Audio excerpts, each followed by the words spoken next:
దావోస్లో తెలంగాణకు వచ్చిన పెట్టుబడులపై పీసీసీ చీఫ్ మహేష్ కుమార్ గౌడ్ హర్షం వ్యక్తం చేశారు. 10 ఏళ్ల బీఆర్ఎస్ పాలనలో ఎన్నడూ ఇన్ని పెట్టుబడులు రాలేదని అన్నారు. కాంగ్రెస్ ప్రభుత్వంపై నమ్మకంతోనే ఎక్కువ పెట్టుబడులు వచ్చాయని మహేష్ కుమార్ గౌడ్ తెలిపారు. తెలంగాణ చరిత్రలో 1,75,000 కోట్ల పెట్టుబడులు రావడం రికార్డు అని ఆయన చెప్పారు.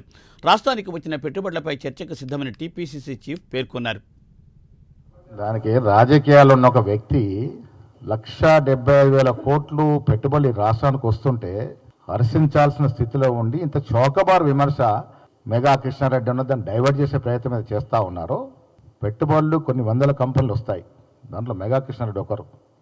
దాన్ని ఏదో చూపించి దీన్ని డౌన్ చేసే ప్రయత్నం చేస్తారు, తగదు అనే మాట చెప్తా ఉన్నాను. మీకేవి కూడా తప్పులు కావు, అంకెలతో సహా ఏ కంపెనీ ఎంత పెట్టుబడులు పెడుతుంది ఎంఓయూతో సహా మీ ముందుస్తూ ఉన్నాము. 100%. లాస్ట్ టైము నేనేమంటున్నాను, లాస్ట్ టైం ఏదైతే ఎంఓయూ చేసుకున్నామో 18లో 17 కంపెనీలు పనులు ప్రారంభించినాయి. ప్రతిపక్షాల కళ్ళుండి రాగలిగితే పోయి చూసి అక్కడి నుంచే మిమ్మల్ని కూడా పిలిచి మాట్లాడుకోగలరు. అన్నీ కూడా లాంచ్ అవుతూ ఉన్నాయి. ఎక్కడెక్కడ కూడా కేసీఆర్ లాగా కేటీఆర్ లాగా అబద్ధాలుగా పరిస్థితి మాకు లేదు.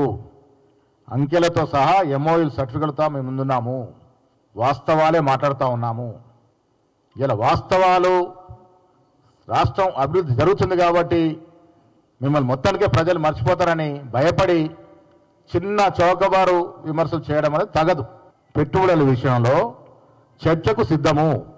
నేను మా ఐటీ మంత్రి గారు వస్తాము, మీరు మాజీ ముఖ్యమంత్రి గారు వస్తారా, మాజీ కేటీఆర్ గారు వస్తారా, ఇంకేమైనా ఎక్స్పర్ట్స్ తీసుకుంటారా, మీ ఇష్టం. ఇది వాస్తవాల మీద చర్చ చేసుకోవడానికి సిద్ధం. పెట్టుబడుల విషయంలో పోయిన సంవత్సరం ఎంత పెట్టుబడులు వచ్చినాయి, ఈ సంవత్సరం ఎంత వచ్చింది, మీరు 10 ఏళ్ల కాలంలో తెచ్చిన పెట్టుబడుల్లో మీ ఘనకార్యం ఏంటో దాని మీద చర్చించుకుందాం. దానికి రాజకీయాల్లో ఉన్న ఒక వ్యక్తి